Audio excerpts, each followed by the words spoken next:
উত্তরার মধ্যেই এরকম রিসোর্ট কাম রেস্টুরেন্ট আপনারা কোথায় পাবেন এবং তাদের খাবারের মান কেমন, এটা কোথায় অবস্থিত, সব কিছুই কিন্তু থাকবে আমার আজকের এই ভিডিওতে।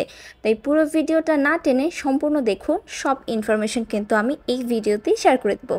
সো হ্যালো এভরিওয়ান, আজকে আমি চলে এসেছি উত্তরা খালপাড়ের একটু সামনে অবস্থিত লা টিকডিং রেস্টুরেন্টে, এবং এই রেস্টুরেন্টটা এখন অনেক হাইপ। সো আমি প্রথমে ওদের খাবারগুলো দেখিয়ে দিই আপনাদেরকে। আমি ওদের একটা কাপল প্লেটার নিয়েছিলাম, যেটার মধ্যে দুইটা ফ্রাইড চিকেন, দুইজনের জন্য পর্যাপ্ত ফ্রাইড রাইস, একটার মধ্যে ছিল চাইনিজ ভেজিটেবল এবং আরেকটার মধ্যে ছিল চিলি চিকেন। সো এই সব কিছু, ও বাই দ্য ওয়ে এখানে দুইটা কোল্ড ড্রিঙ্কস এভিল করা ছিল। সো এই সব কিছুর প্রাইস ছিল অনলি 500 টাকা।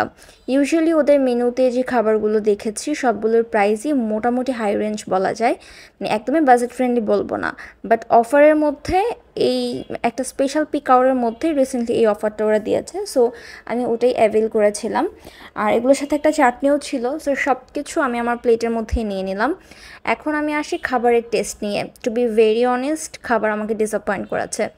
ফ্রাইড রাইসের চালগুলো ছিল খুবই মোটা মোটা, ফ্রাইড চিকেনের সাইজটা ছিল ছোট, এবং এটা এনাফ ক্রিস্পি ছিল না।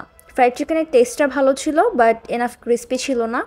আর চাইনিজ ভেজিটেবল এবং চিলি চিকেনটা আমার কাছে খুবই ব্লেন্ড মনে হয়েছে, বিকজ এটার মধ্যে আমি না কোনো মশলার ফ্লেভার পেয়েছি না কোনো টেস্ট পেয়েছি, মানে একেবারেই টেস্টলেস ছিল। চাটনি দিয়ে ফ্রাইড চিকেন দিয়ে মানে সব কিছু খেলে তাও একটু ঝাল ঝাল বা একটু মানে খাওয়া গেছে।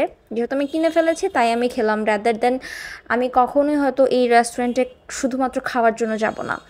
যারা উত্তরাতে আছেন, এরকম একটা সুন্দর মানে ইউনিক থিমের মধ্যে পিকচার তুলতে চাচ্ছেন, তারা যেতে পারেন। গেলে ভালো লাগবে, খারাপ লাগবে এমন না, তবে একবার গিয়ে ছবি তোলার জন্যই আমার মনে হয় যে ঠিক আছে। ওনারা যেহেতু এত বেশি মাথা খাটিয়েছে ওনাদের এই ডেকোরেশনগুলো করার জন্য, আই থিঙ্ক ওনারা খাবারের দিকেও আরেকটু ভালো ফোকাস দিতে পারে। ও এখান থেকে কিন্তু প্লেন আসা যাওয়ার খুব ক্লোজ একটা ভিউ পাওয়া যায়, এটাও বাচ্চারা খুব এনজয় করবে।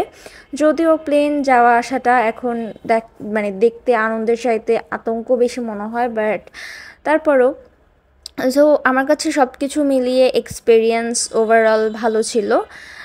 চেষ্টা করবেন অতিরিক্ত গরম বা রোদের মধ্যে না যেতে। যদিও ওই যে মাটির কিছু কটেজ দেখতে পাচ্ছেন, সেই মাটির কটেজের মধ্যে আপনারা বসলে এসি, এয়ার কুলার সব কিছু এখানে দেওয়া আছে, আর এখানে একটা আর্টিফিশিয়াল ঝর্ণাও দেওয়া আছে।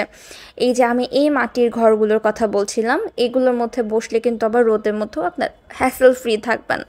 আর বৃষ্টির মধ্যে অথবা একদম মেঘলা পরিবেশে এটার সবচেয়ে বেস্ট ভিউ আপনারা পাবেন, তখন খুবই ভালো লাগে। সো এই তো এই সব কিছু মিলে এটাই ছিল আমার আজকের ভিডিও। সো আপনারা কাকে নিয়ে যেতে চান তাকে অবশ্যই এই ভিডিওর কমেন্ট সেকশনে মেনশন দিন, এবং গিয়ে থাকলে আমার সাথে এক্সপিরিয়েন্সও শেয়ার করবেন।